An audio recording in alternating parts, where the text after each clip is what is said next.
ಶಾಂತಿ. ದಿನಾಂಕ 10/12/2024.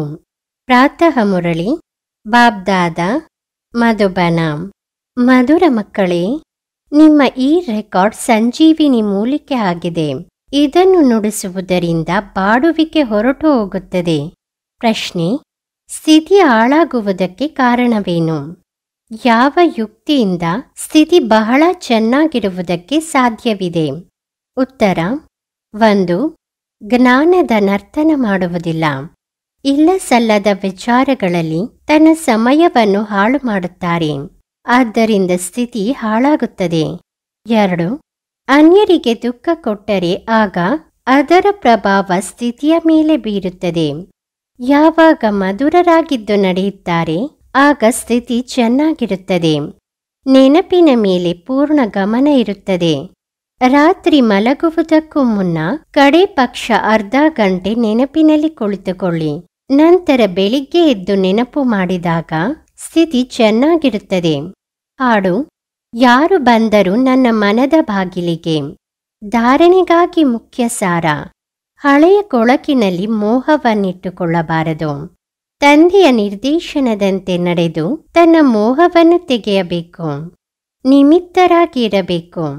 2. ಈ ಅಂತಿಮ ಜನ್ಮದಲ್ಲಿ ಭಗವಂತನನ್ನು ತನ್ನ ವಾರಸುದಾರನನ್ನಾಗಿ ಮಾಡಿಕೊಂಡು ಅವರ ಮೇಲೆ ಬಲಿಹಾರಿ ಆಗಬೇಕು. ಆಗ 21 ಜನ್ಮಗಳ ರಾಜ್ಯ ಭಾಗ್ಯ ಸಿಗುತ್ತದೆ. ತಂದೆಯನ್ನು ನೆನಪು ಮಾಡಿ ಸೇವೆ ಮಾಡಬೇಕು. ನಶೆಯಲ್ಲಿರಬೇಕು. ರಿಜಿಸ್ಟರ್ ಎಂದಿಗೂ ಹಾಳಾಗದಿರಲಿ, ಇದರ ಗಮನ ನೀಡಬೇಕು. ವರದಾನ: ಪ್ರತ್ಯಕ್ಷ ಫಲದ ಮೂಲಕ ಅತೀಂದ್ರಿಯ ಸುಖದ ಅನುಭೂತಿ ಮಾಡುವಂತಹ ನಿಸ್ವಾರ್ಥ ಸೇವಾದಾರಿಯಾಗಿರಿ.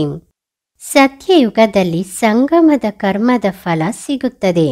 ಆದರೆ ಇಲ್ಲಿ ತಂದೆಯ ಮಗು ಆಗುವುದರಿಂದ ಪ್ರತ್ಯಕ್ಷ ಫಲ ಆಸ್ತಿಯ ರೂಪದಲ್ಲಿ ಸಿಗುತ್ತದೆ.